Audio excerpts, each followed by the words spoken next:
got a smile that makes the sun rise. You make it shine, but I can see that you don't realize, and that's what made me Ito ang Gabaldon, Nueva Ecija. Taong 2021 nung una akong nakapunta dito. Finally, nabalikan ko siya ngayong 2024. Napakaganda talaga ng lugar na to. At ito naman ang Matawi. Madadaanan nyo tong lugar na to kung pupunta kayo ng Feeder Port. Ito ang lighthouse.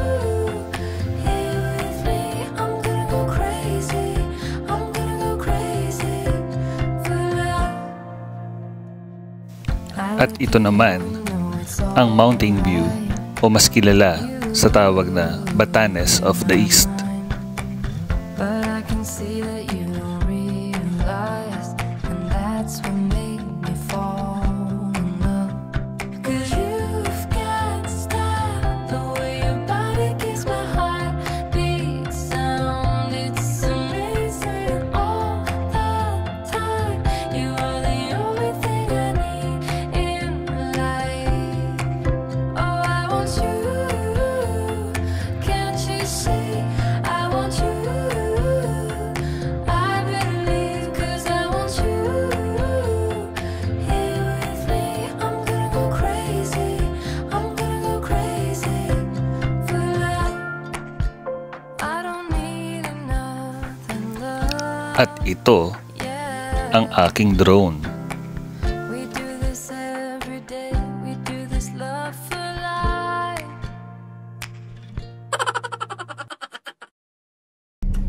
Good morning, guys. Dito kami ngayon sa Petron Marilao, and today pupunta tayo sa Dingalan, Aurora. Ayan. First time kong magdidinggalan ng nakamotor, pero ay, nakamotor tuloy, sorry, ng nakakotse. Pero nakapunta na kami dun, guys, ng nakamotor noong 2021 at kasagsagan ng pandemic. Hanggang dun lang kami, guys, sa tawag dito, hanggang dun lang kami nakapunta sa Island Dingalan kasi nga pandemic pa nun.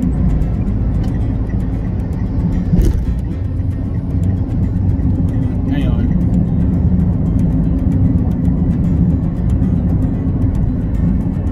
papalipad tayo, guys, ng drone sa Gabaldon. Actually, marami tayong sasakyan. Marami kami magkakasama.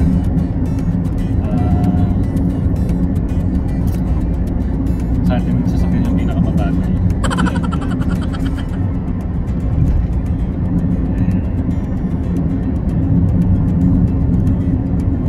Sa ano pala kami, guys, mag-check-in sa Feliz, Pacific Feliz. Bago lang yung ano na yan, bago lang yung resort na yan.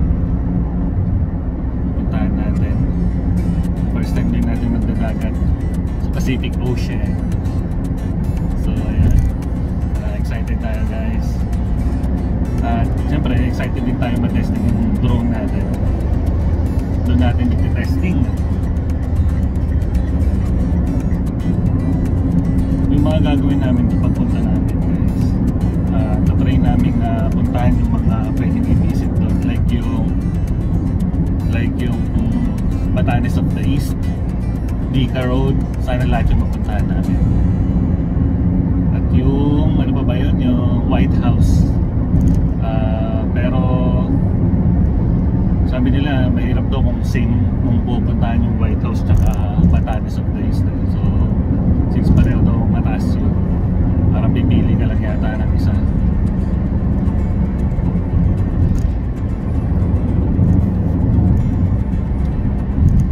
Hindi mo na tayo ng mga kasama natin. Nawala na sila. At tumatakbo na tayo ng 100 using Waco.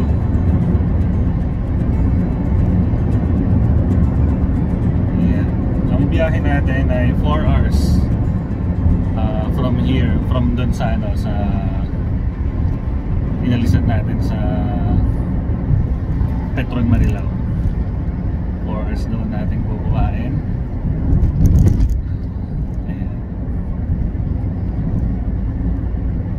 Konti lang ngayon yung ano, yung mga sasakyan since holiday. Ang marami dun na huminto ay mga naka-big bike. Siguro mga magganyan, magde-day tour.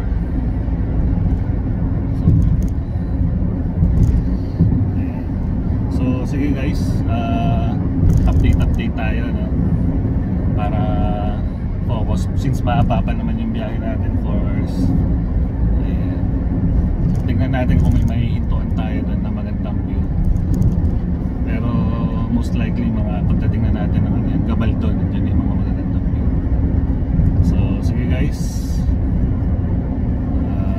see you later.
Okay guys, nandito na tayo sa Gabaldon. Hindi ko nga alam wala akong alam dito na ano eh. Uy, ito yung mga kainan, ito yung mga sasakyan na kasama natin guys. Ang lalaki. Taste natin. Kaya tayo lang ang hirap na hirap sa kanila. Maraming pumasok. So, Gabaldon na tayo guys. Ang diretso yan. Ayan.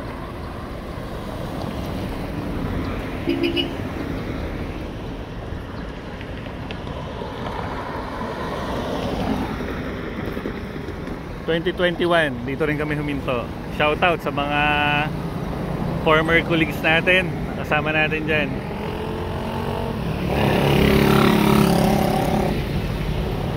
So let's go guys. Palis na rin kami, CR lang.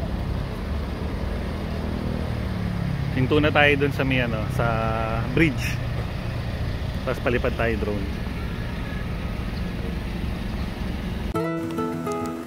Finally guys, ito na yung pinakahihintay ko, ang very first flight ng ating drone. Ayan, yung mga panahon na to sobrang kaba ko, dahil iba yung feeling pagka unang-unang beses mong pagpapalipad ng drone at nasa labas ka. Tapos hindi mo alam kung ano yung gagawin mo talaga, kung paano mo siya paliliparin, dahil nga walang practice eh. Kumbaga ito talaga yung unang-unin pag-control ko sa kanya, kinakapa ako talaga. Tapos nakadagdag pa sa kaba ko dahil hindi ko siya masyadong makita gamit yung cellphone ko, yung brightness niya, dahil katanghaliang tapat din. Hindi ganun ko talaga siya makita dun sa monitor ko, no, using my cellphone. At yan, merong lumapit nga dyan sa akin, no, pansin nyo, nagtatanong kung ano daw yung channel ko. Kaya lang hindi ko sila masyado na-entertain dahil nga naghahalo yung kaba ko, tapos nakafocus ako dun sa drone. Tinatanong ko anong channel ko, ganyan. Actually kumaway pa sila dyan. Sabi ko hindi ko alam kung kita sila kasi nga ayun, basta ninenervyos ako nung time na yan. So ayun,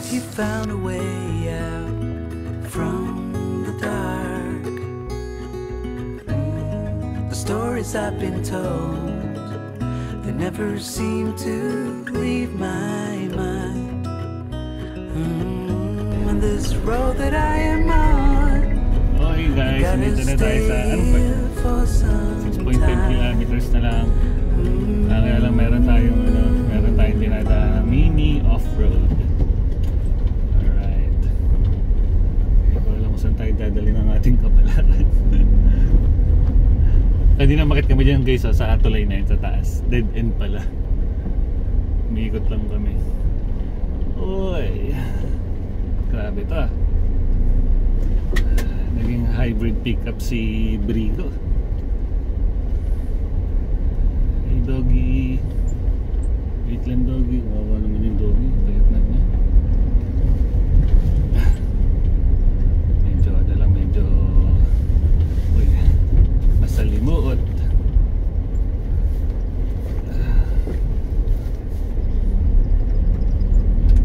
ang ating daan.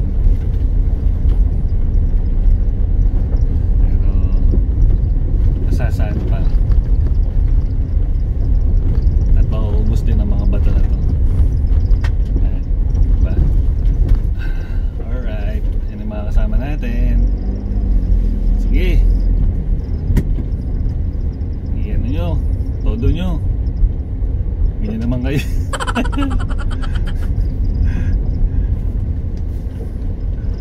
Ay. So konti na lang guys, konti days na lang, 11 minutes na lang, doon tayo sa pupuntahan natin. Kaya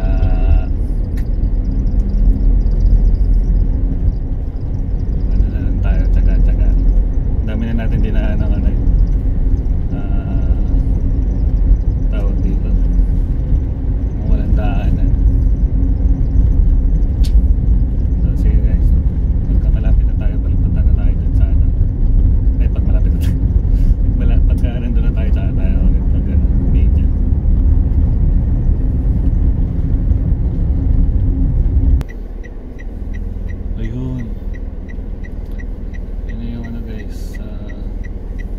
Feliz Pacific. Finally, ngayon guys pinapasokan na yun yung Feliz Pacific. Tingnan natin kung gaano kaganda to. Pero malayo ang palengke. It will take us 4 days bago tayo makapunta sa palengke.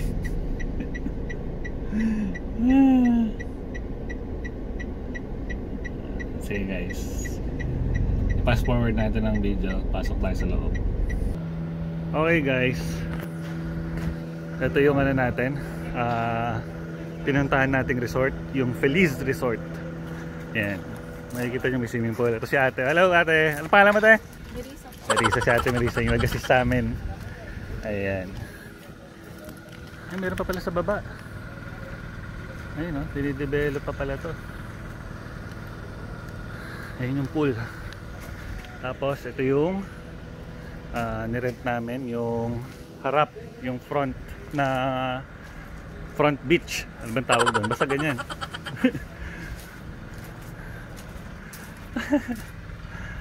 Ayan. Pasok tayo sa loob. 4 to guys sa magkakadikit. Ito 4-5. Pag nirent nyo to, yung mga sumunod 3-8.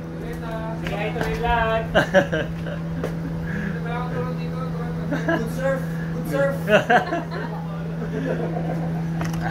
Ayan guys, ito yung room, lamig. Ayan, panalong panalo. Meron pang attic. Kaso saan ang daan nito? Tama ba attic? Tatalunin? Ganun? Paano magka-climb? Paano nga-akit dyan? Siguro dito yan, pero wala pa wala pang layuan natin. May attic pala dito guys. Siguro sa future na ano nila tawag dito, siguro ba under ano pa to, renovation pa rin. Pero yun meron, malaki po.